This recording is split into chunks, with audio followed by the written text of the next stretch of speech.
अब आपको प्रधानमंत्री मोदी की कार डिप्लोमेसी की झलक भी दिखाते हैं। रूस के राष्ट्रपति को अपनी गाड़ी में बैठाकर स्वागत करने वाले पीएम मोदी का आज दो देशों में ऐसा ही स्वागत सत्कार हुआ है। प्रधानमंत्री मोदी जॉर्डन का दौरा पूरा करने के बाद इथियोपिया पहुंच गए हैं।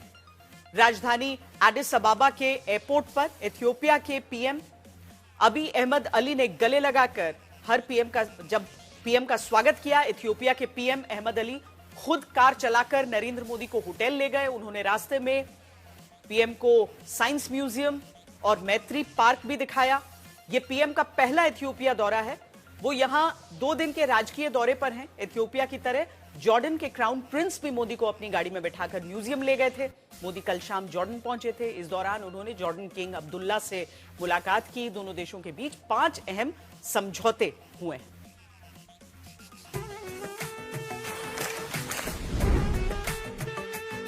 इस वर्ष हम अपने राजनयिक संबंधों की 75वीं एनिवर्सरी मना रहे हैं। यह मील का पत्थर हमें आने वाले कई वर्षों तक नई ऊर्जा के साथ आगे बढ़ने के लिए प्रेरित करता रहेगा।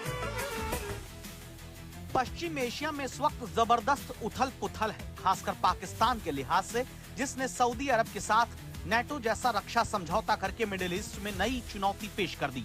सवाल ये कि जिस जॉर्डन के किंग अब्दुल्ला महीने भर पहले पाकिस्तान आए, जिस जॉर्डन को पाकिस्तान अपना करीबी दोस्त बताता है, उस जॉर्डन को प्रधानमंत्री नरेंद्र मोदी ने मिडिल ईस्ट में अपने दौरे के लिए क्यों चुना है? This visit reflects decades of friendship, mutual respect and productive cooperation between our two nations. सबसे पहले ये तस्वीर देखिए जो जॉर्डन में पीएम मोदी को मिले खास सम्मान से जुड़ी है। जॉर्डन के क्राउन प्रिंस खुद प्रधानमंत्री मोदी को गाड़ी चलाकर म्यूजियम लेकर जाते हैं। क्राउन प्रिंस पैगंबर मोहम्मद की 42वीं पीढ़ी के वंशज हैं। सोशल मीडिया पोस्ट में तस्वीर साझा करते हुए पीएम मोदी ने बताया कि महामहिम रॉयल क्राउन प्रिंस अल हुसैन बिन अब्दुल्ला के साथ द जॉर्डन म्यूजियम जाते हुए। My dear brother, Prime Minister, under the great leadership of Prime Minister Modi, India has witnessed great growth. तो जॉर्डन भारत से करीबी चाहता है, लेकिन वो तो सऊदी अरब और यूएई भी चाहते हैं। फिर प्रधानमंत्री मोदी ने उन्हें क्यों नहीं चुना? मुझे पूरा विश्वास है कि आज की बैठक से हमारे संबंधों में गति और गहराई एक नया रूप धारण करेगी। पश्चिम एशिया में जॉर्डन की पहचान एक उदार देश की है, जिससे करीबी एक साथ कई कारणों की वजह से जरूरी है। जॉर्डन खुद को कट्टरपंथ, उग्रवाद और आतंकवाद के खिलाफ मजबूत गढ़ के रूप में पेश करता है। सबसे बड़ी बात यह है कि ये देश गाजा में शांति प्रक्रिया में अहम रोल निभा रहा है। इसके अलावा जॉर्डन भारत की खाद्य सुरक्षा के लिए भी अहम है, क्योंकि यहाँ की Jordan India fertilizer company Bharat को फास्फोरिक एसिड बनाकर भेजती है। इस तरह खाद्य सुरक्षा को लेकर भी इसकी अपनी अहमियत है। जॉर्डन में एनआरआई के स्वामित्व वाली 15 से ज्यादा कपड़े की कंपनियां हैं, जो अमेरिका समेत दुनिया भर को कपड़ा निर्यात करते हैं। इसके अलावा जॉर्डन में 17,000 से ज्यादा भारतीय रहकर काम करते हैं। हम trade, fertilizers, digital technology, infra और पीपल टू पीपल टाइज जैसे क्षेत्रों में सहयोग आगे बढ़ाएंगे। योर मैजेस्टी, वैश्विक स्तर पर भी हम करीबी संपर्क में रहे हैं। गाजा पर शुरुआत से ही आपकी बहुत सक्रिय और सकारात्मक भूमिका रही है। हम सभी की आशा है कि इस क्षेत्र में शांति और स्थिरता बनी रहे। आतंकवाद के विरुद्ध हमारा साझा और स्पष्ट रुख है। जॉर्डन को लेकर एक और अहम बात आईएमईसी यानी भारत मध्य पूर्व यूरोप आर्थिक गलियारा है, जो भारत से यूएई, सऊदी अरब, जॉर्डन, इजराइल से आगे बढ़कर ग्रीस होते हुए यूरोप के मार्केट तक जाएगा। इस कॉरिडोर से भारत, मध्य पूर्व और यूरोप के बीच कारोबार बढ़ेगा। सीधे यूरोप तक भारत की पहुंच बढ़ जाएगी। भारतीय कंपनीज जॉर्डन के मार्ग से यूएसए, कनाडा और अन्य देशों की मार्केट तक पहुंच सकती है। मैं यहां आई भारतीय कंपनियों से इन अवसरों का पूरा लाभ उठाने का अनुरोध करूंगा। फ्रेंड्स, भारत आज जॉर्डन का तीसरा सबसे बड़ा ट्रेडिंग पार्टनर है।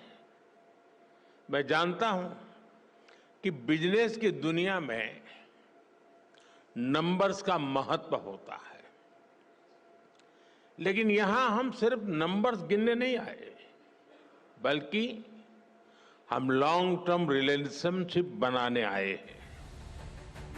जॉर्डन में भारतीय प्रधानमंत्री का दौरा 37 वर्ष बाद हो रहा है। पीएम मोदी पिछली बार साल 2018 में फिलिस्तीन जाते वक्त जॉर्डन से गुजरे थे। इसके बाद जॉर्डन के राजा भारत आए थे। भारत और जॉर्डन ने अपने कारोबार को 45,000 करोड़ तक बढ़ाने का लक्ष्य रखा है। खासकर खाद्य के मामले में सहयोग बढ़ाने को लेकर भारत की दिलचस्पी।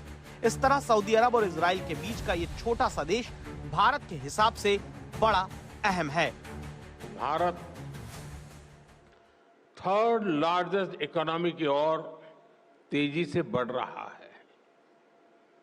भारत की ग्रोथ रेट 8% से ऊपर है।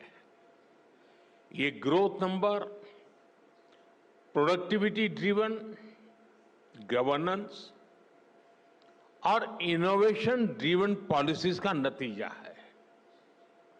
आज जॉर्डन के हर बिजनेस, हर इन्वेस्टर के लिए भी भारत में अवसरों के नए द्वार खुल रहे हैं। दुनिया इस वक्त भारत को नए ग्रोथ इंजन के रूप में देख रही है। जिस तरह से अमेरिकी राष्ट्रपति डोनाल्ड ट्रंप ने भारत को 50% टैरिफ लगाकर दबाने की कोशिश की, जिसके आगे भारत ने घुटने टेकने से इनकार किया, और अब जिस तरह से भारत की इकोनॉमी ने तेज रफ्तार अख्तियार कर ली है, उसकी वजह से भारत की अहमियत जॉर्डन से लेकर इथियोपिया और अफ्रीकी देशों के लिए बढ़ गई है। दुनिया देख रही है कि भारत पर ट्रंप के टैरिफ का असर नहीं हो रहा है। जिस भारत की इकोनॉमी को डोनाल्ड ट्रंप ने डेड बताया था, वहीं सबसे तेज रफ्तार से भाग रही है। ट्रंप और दुनिया यह देखकर हैरान है कि भारी भरकम अमेरिकी टैरिफ के बावजूद अमेरिकी कारोबारी भारत से जमकर खरीदारी कर रहे हैं। भारत का अमेरिका को होने वाले निर्यात में उछाल आया है। सबसे अच्छी बात यह है कि अमेरिका की तरह चीन को होने वाले निर्यात में भी बढ़त देखने को मिली है। मतलब भारत किसी के भरोसे नहीं है।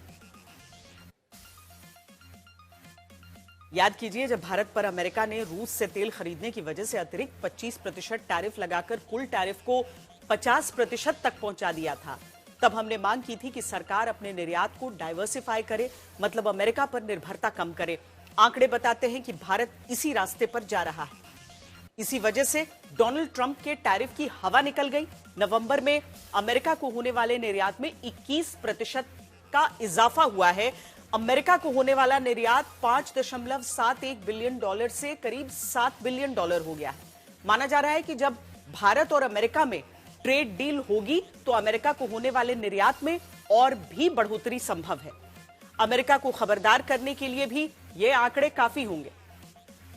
सबसे अहम बात यह है कि भारत का निर्यात अमेरिका की तरह चीन से भी बढ़ गया है। इस साल अप्रैल से नवंबर के बीच चीन को होने वाले निर्यात में 32.83% की बढ़ोतरी हुई है, और भारत का चीन को निर्यात इस दौरान $12.22 पहुंच गया है, जो पिछले साल इसी दौरान, माफ कीजिएगा, $12.22 बिलियन पहुंच गया है, जो पिछले साल इसी दौरान $9.20 बिलियन था। चीन के साथ हमारा व्यापार घाटा बहुत ज्यादा है और इसमें कमी हमारे लिए, हमारी अर्थव्यवस्था के लिए अच्छी खबर है। इस साल अप्रैल महीने में चीन को होने वाला निर्यात $1.39 बिलियन था, जो मई में बढ़कर $1.62 बिलियन पहुंच गया। फिर सितंबर में यह घटा, लेकिन नवंबर में यह $2.20 बिलियन हो गया। इस तरह चीन के साथ हम भी हमारा कारोबार बढ़ रहा है, जो हर लिहाज से शुभ समाचार है। अमेरिका और चीन हमारे सबसे बड़े ट्रेडिंग पार्टनर हैं। अमेरिका को हम सबसे ज्यादा निर्यात करते हैं और चीन से सबसे ज्यादा आयात करते हैं। इसीलिए अगर इन देशों को हमारा निर्यात बढ़ता है तो इसका असर देश के कुल निर्यात पर पड़ना तय है। ऐसा हुआ भी है। पिछले साल भारत का कुल निर्यात $64 बिलियन था, जो अब करीब $74 बिलियन हो गया है। इसका बढ़ना तय है क्योंकि भारत और अमेरिका के बीच ट्रेड डील आखिरी चरण में होने के दावे हो रहे हैं। अगर अमेरिका से टैरिफ घटा तो भारत का निर्यात बढ़ना तय मानिए।